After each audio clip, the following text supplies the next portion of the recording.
What's going on? Welcome to Beholden to the Riff, the heaviest bass channel on YouTube. Today we are stripping everything back and looking at a single string only. This will be our linear lens. This will help us stop thinking in patterns and allow us to visualize the fretboard more melodically. Let's do this. Most players will learn their scales in box shapes. This is a great way to learn the scales, but it can get you stuck in a cage, and we need to break out. And the single string concept that we're going to look at today is exactly how I broke out of it, and hopefully it will help you as well. Our objectives in this video are first to begin to visualize the fretboard as one sort of continuous melodic surface. So we want to understand the concept of scales being a formula made up of whole steps and half steps, which are a whole step is 2 frets, half step is 1 fret. So overall, we want to start to think more melodically. This will improve our phrasing and note choices. And we also want to break out of that box mentality. Okay, so let's get into it. For this video, we'll be using the G major scale. The G major scale is made up of the notes G, A, B, C, D, E, and F sharp. Okay, the scale formula for a major scale is we start at the root note, then we go up a whole step, up another whole step, then a half step, then a whole step, whole step, whole step, half step. All together, whole, whole, half, whole, whole, whole, half. So this formula works for every major scale. We just so happen to be using G. So if we plug G into the formula, we start with G, we go up a whole step, that's A. We go up a whole step, that's B. We go up a half step, that's C. Go up a whole step, that's D. Another whole step, that's E. Another whole step, that's F sharp. Then a half step brings us back to G. Okay? So we're going to apply this formula to the fretboard. We're using G major, so let's start with the G. So it's open G. We go up a whole step, so that's 2 frets, so 0 plus 2 is 2. We go up another whole step, so 2 plus 2 is 4. And we go up a half step to the 5th fret. From there we go up, it's whole, whole, whole, half. So we go from 5 up a whole step, 2 frets. Up a whole step from there, 2 frets.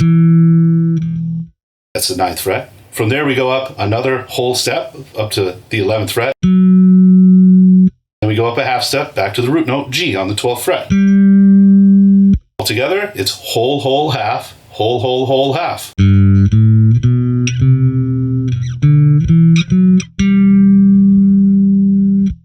And those are all the notes in the G major scale. G, A, B, C,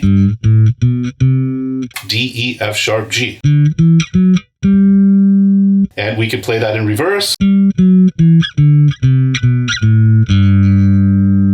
By doing this, we are training our ear to hear the scale, as well as training our eyes to start visualizing the scale in terms of steps, in terms of frets, and in terms of steps, okay? So now we're going to apply the formula on a different string. We're going to use the D string, but we're going to stick with the same scale, the G major scale. So first we find a G on the D string. That is going to be the 5th fret.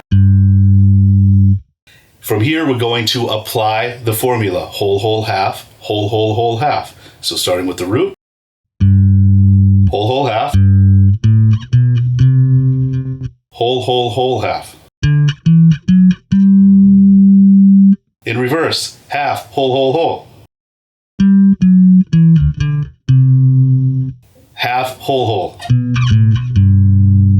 Okay? So notice how we use the same pattern. It's the same formula. We're just starting on a different spot on the neck. So this formula works on any string. We can do it on the A string. If we start with a G, that's the 10th fret. Whole, whole, half, whole, whole, whole, half.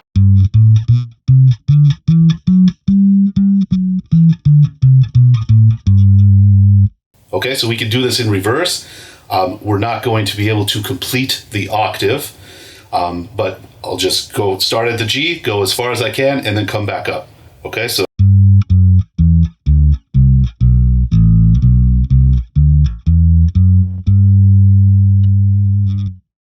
Okay, we can do this starting on the 3rd fret of the E string. That's a G. Apply the same formula. Whole, whole, half, whole, whole, whole, half. In reverse. Okay, we can go backwards. We run out of notes. We can start up here. So we can almost think of the strings on our bass like a piano. You can visualize the notes are all kind of laid out linearly. All right. So when we go horizontally, we can see the spaces. We can see the formula. When you begin to see the scales more linearly, your melodic phrasing really unlocks. You'll begin to be able to break out of those box-shaped patterns, which are amazing and are a huge advantage to learning our instrument. Everything is kind of in a shape. It's in a box. We can really, like the major scale. Like, we need to learn this pattern as well, but it can kind of get you stuck in this area of the fretboard.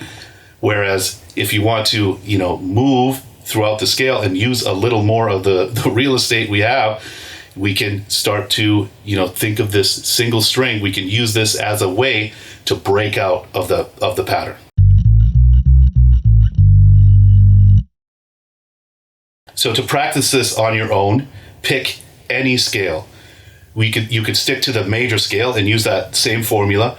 And once you begin to understand the concept of scales being a formula, you can figure out the formula for other scales and use the same idea to practice them. Okay? If you want to stick to the example that we used, the G major, find the G major on every string. We did it in the video, but just go through and really, internalize that, both in your ear and in your fingers. When practicing this, the goal is to really focus on accuracy. Don't move to the next note until you know 100% that it's the correct note, okay? And if you make a mistake, just go back to the last correctly played note and figure it out. Really try not to start at the beginning every time, okay? Because you'll just get to that same spot, mess up, and then have to start over again, get to the same spot. You need to break through the barrier or whatever's causing, you not to memorize this. You need to stop, figure it out, and then proceed. Okay? This one simple shift of single string playing can completely change your relationship with your instrument. You'll begin to know where every note is on the fretboard, and more importantly, when and why to choose it. So I really hope this helps. And if you want to take this further, check out the Roadmap to Riffian online bass course, where I go through this and so much more to help you become a beast on bass.